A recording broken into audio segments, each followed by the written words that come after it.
안녕하세요. 이시우TV의 이시우입니다.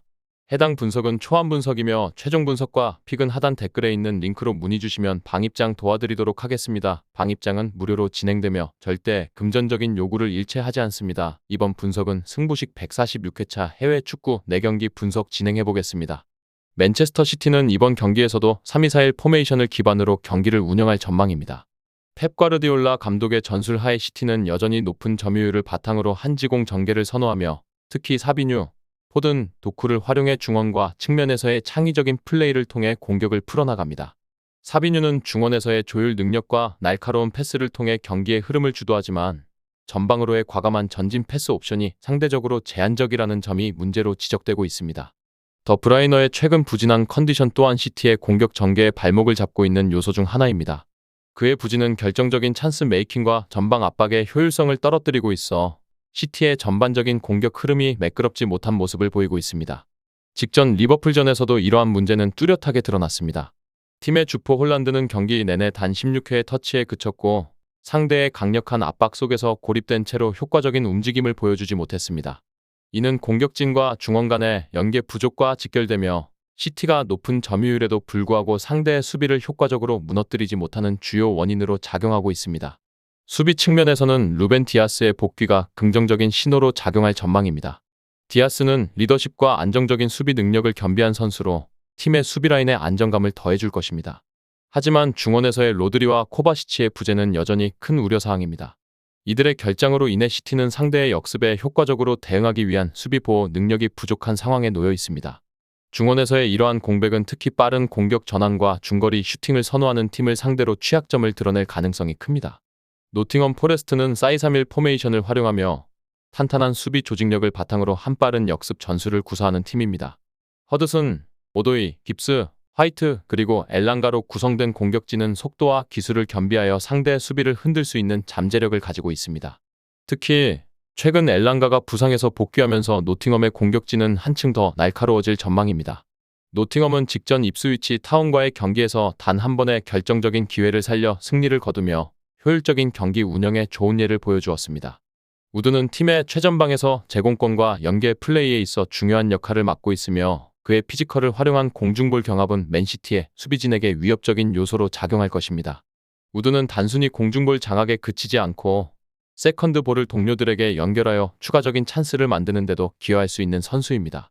수비 측면에서 무릴로와 밀렌코비치의 조합은 최근 경기에서 안정적인 모습을 보이며 팀의 후방을 견고하게 지키고 있습니다. 이들은 제공권과 1대1 방어 능력에서 두각을 나타내며 상대 공격수들을 효과적으로 제어할 수 있는 자질을 보여줍니다. 여기에 중원에서 예이츠와 안데르센이 적극적으로 수비 가담에 나서며 노팅엄의 수비 라인을 더욱 단단하게 만드는 데 기여하고 있습니다. 특히 이 두 선수는 몸싸움과 태클 능력에서 강점을 보이며 상대의 빌드업을 초반부터 차단하는 데 중요한 역할을 합니다. 경기 양상은 맨체스터 시티가 높은 점유율을 앞세워 경기를 주도하는 가운데 노팅엄이 깊이 내려앉아 탄탄한 밀집 수비를 펼치며 빠른 역습을 노리는 형태로 진행될 가능성이 높습니다. 시티는 사비뉴와 포든의 창의적인 패스를 통해 노팅엄의 수비벽을 뚫으려 시도하겠지만 최근 공격 전개가 정체된 모습을 보이고 있어 이러한 시도가 효과를 거두는데 한계가 있을 수 있습니다. 반면 노팅엄은 역습 상황에서 깁스 화이트와 엘랑가의 스피드를 활용해 시티의 뒷공간을 공략하며 우드의 제공권을 중심으로 찬스를 만들어갈 것으로 보입니다. 결론적으로 맨체스터 시티는 경기 내내 점유율을 압도적으로 가져가겠지만 노팅엄의 탄탄한 수비 조직과 빠른 역습 앞에서 고전할 가능성이 높습니다. 두 팀 모두 득점 기회를 살리는데 어려움을 겪을 것으로 예상되며 1대1 무승부 또는 시티의 근소한 차이 승리가 예상됩니다. 저득점 경기가 될 가능성이 크며 경기 결과는 시티의 공격진이 얼마나 효율적으로 찬스를 살릴 수 있느냐에 달려 있습니다. 뉴캐슬 유나이티드는 이번 경기에서도 4-3-3 포메이션을 유지하며 역습 위주의 빠른 전개를 시도할 것으로 보입니다. 에디 하우 감독은 특히 고든과 조엘링턴의 스피드를 활용한 공격 전술에 중점을 두고 있으며 이들은 양 측면에서 상대 수비를 흔드는 데 중요한 역할을 맡고 있습니다. 윌록은 팀 내에서 몇 안 되는 전진 패스 옵션으로 기능하며 그의 패스는 상대의 수비를 무너뜨리는 데 있어 중요한 요소로 작용합니다. 그러나 뉴캐슬의 공격 전개는 여전히 단조로운 모습을 보이고 있으며 상대의 조직적인 수비를 상대로는 창의성이 부족하다는 평가를 받고 있습니다. 이삭의 출전 여부는 팀의 공격에 있어 큰 변수입니다. 그는 최근 경미한 부상에서 회복 중이며 이번 경기에서 복귀할 가능성이 있습니다. 이삭의 출전은 뉴캐슬의 공격력을 한층 강화시킬 수 있지만 상대가 리버풀이라는 점에서 여전히 쉽지 않은 경기가 예상됩니다.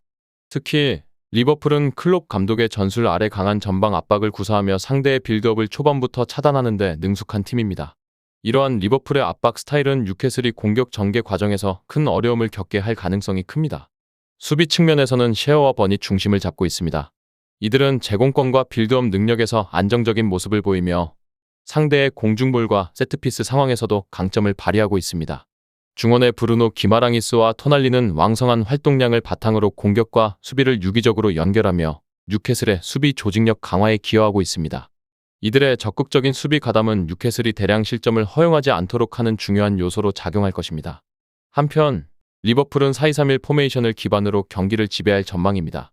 살라와 다르윈 누네즈, 루이스 디아즈를 앞세운 공격진은 폭발적인 스피드와 기술을 바탕으로 상대의 수비를 공략하며 특히 살라는 특유의 움직임으로 수비수들의 균형을 무너뜨리는 데 능합니다. 루이스 디아즈는 최근 경기에서 누네즈의 부진을 어느 정도 커버하며 전방에서의 활발한 움직임으로 공격의 활로를 열어주고 있습니다. 리버풀의 중원에서는 커티스 존스가 중요한 역할을 맡고 있습니다. 그의 전진 패스와 넓은 시야는 상대 수비를 흔들고 찬스를 창출하는 데 효과적입니다.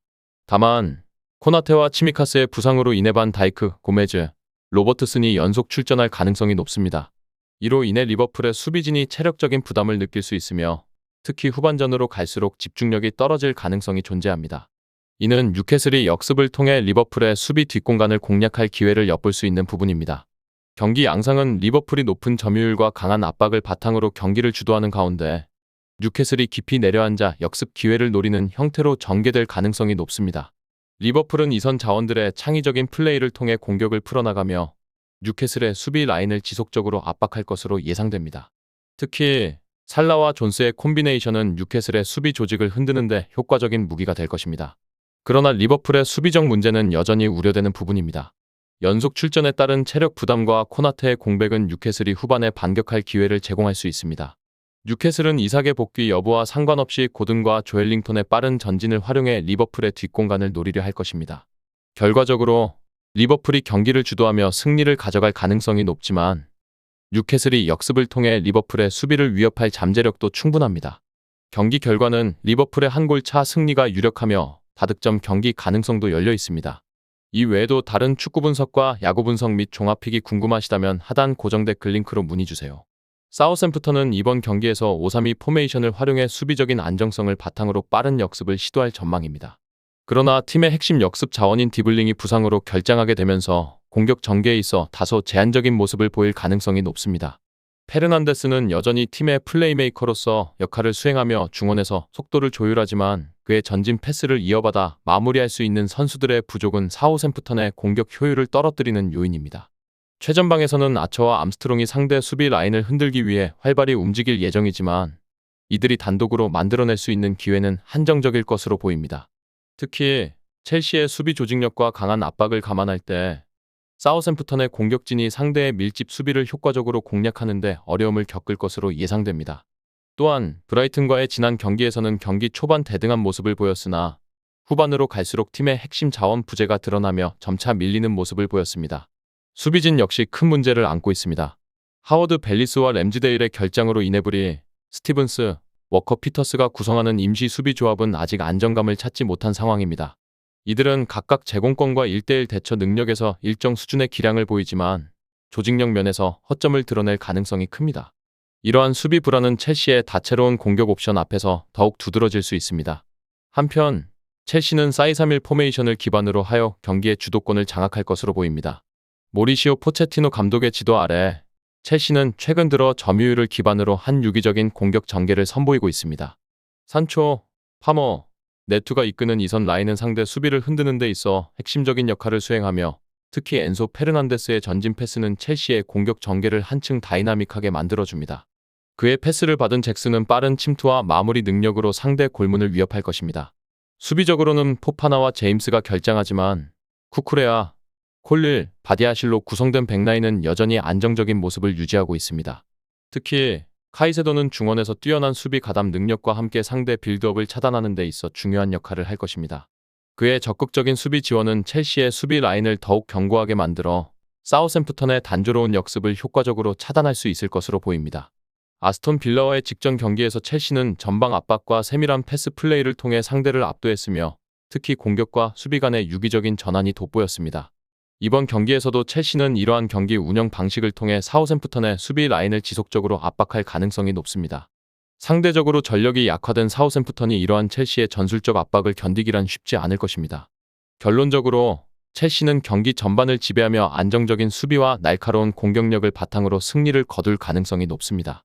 사우샘프턴은 핵심 자원들의 부재와 조직력 문제로 인해 첼시의 공격을 효과적으로 막아내기 어려울 것으로 보이며 역습을 통해 반격을 시도하겠지만 득점 기회를 만들기에는 역부족일 것입니다. 따라서 이번 경기는 첼시의 승리와 저득점 경기가 예상됩니다. 아스널은 이번 경기에서도 3-2-4-1 포메이션을 활용하여 미켈 아르테타 감독 특유의 유기적인 빌드업 축구를 선보일 것으로 예상됩니다. 팀의 플레이메이커인 마틴 웨데고르는 중원에서 창의적인 패스를 통해 공격 전개를 이끌며 부카요 사카와 리안드로 트로사르는 측면에서의 드리블 돌파와 빠른 크로스로 상대 수비를 흔드는 데 중요한 역할을 수행할 것입니다. 이들은 카이 하베르츠와의 연계 플레이를 통해 상대의 박스 안에서 다양한 공격 루트를 창출하며 이러한 유기적인 움직임은 상대 수비에 혼란을 줄 가능성이 높습니다. 직전 경기에서 아스널은 전반전에만 5골을 기록하며 폭발적인 득점력을 선보였는데 이는 단순히 개인 기량에 의존한 결과가 아니라 팀 전술의 완성도를 보여주는 대목입니다. 아스널의 공격은 상대의 빈 공간을 집요하게 파고들며 특히 빠른 템포의 패스 플레이와 공간 활용 능력이 돋보입니다. 수비라인 역시 가브리엘과 윌리엄 살리바를 중심으로 안정적으로 운영되고 있으며 유리엔 팀버가 가담해 더욱 단단한 방어벽을 형성하고 있습니다. 또한 중원의 핵심인 데클란 라이스는 뛰어난 수비 가담과 공간 커버 능력을 통해 상대의 역습을 차단하며 팀의 수비 안정성을 한층 강화시킵니다. 반면 맨체스터 유나이티드는 3-4-2-1 포메이션을 바탕으로 공격을 전개하지만 최근 경기에서 전술적 완성도가 떨어지는 모습을 보였습니다. 브루노 페르난데스는 팀의 공격을 지휘하며 창의적인 패스를 시도하지만 최전방의 유수파 디알로, 마커스 레시포드, 조슈아 지르크지 간의 호흡이 아직까지 완벽하지 않아 효율적인 공격 전개에 어려움을 겪고 있습니다. 이들은 각각 뛰어난 개인 기량을 보유하고 있음에도 불구하고 조직적인 플레이에서의 부족함이 드러나며 상대 수비를 뚫는 데 한계를 보일 수 있습니다. 맨유의 수비진 역시 문제가 있습니다. 리산드로 마르티네즈의 부상으로 인해 해리 맥과이어, 마티아스 덜리우트, 누사이르 마즈라위로 구성된 임시 수비 조합은 아직 호흡이 맞지 않는 모습입니다. 이들은 각각 제공권이나 1대1 수비 능력에서 일정 수준의 기량을 보이지만 조직적인 움직임에서는 불안감을 노출하고 있습니다. 특히 중원의 카세미로와 마누엘 우가르테는 수비형 미드필더로서의 역할을 수행하지만 두 선수 모두 다소 느린 기동력으로 인해 아스널의 빠른 패스 플레이와 역습에 취약한 모습을 보일 가능성이 큽니다. 아스널은 공수 밸런스와 전술적 완성도 측면에서 맨유를 압도할 것으로 보입니다. 맨유의 느린 수비 라인과 조직적인 미숙함은 아스널의 빠르고 조직적인 공격 전개에 큰 약점이 될 것입니다. 경기 내내 아스널이 주도권을 잡고 상대를 압박하는 모습이 예상되며 특히 맨유의 수비진이 높은 위치에서의 압박과 빠른 패스 전환에 고전할 가능성이 큽니다. 이러한 흐름 속에서 맨유가 몇 차례 기회를 만들어내더라도 아스널의 탄탄한 수비 조직을 뚫는데 어려움을 겪을 것으로 보이며 반대로 아스널은 중원과 측면에서의 우위를 바탕으로 꾸준히 득점 기회를 창출할 것입니다. 최종적으로 아스널이 한 골 차이의 승리를 거둘 가능성이 높으며 경기는 팽팽한 공방전이 펼쳐지더라도 아스널의 우세 속에 마무리될 가능성이 큽니다. 끝으로 정확한 배당 변동에 따른 실시간 추적과 최종 예측은 배팅 마감 직전까지 이루어져야 합니다. 위 부분을 참고하는 배팅이 아닌 더 근시적인 결과는 배당률 흐름의 변화 및 경기 시작 전 결장자 정보에 따라 변동될 수 있습니다. 함께 배팅으로 더 효율적인 승률을 만들고자 만들어낸 채널입니다. 모든 경기를 영상에 담아내기엔 한계가 있습니다. 이외 다른 경기들의 정보와 결과 예측 및 더 많은 도움이 필요하시다면 분석방으로 언제든지 연락주세요. 최선을 다해 보이겠습니다.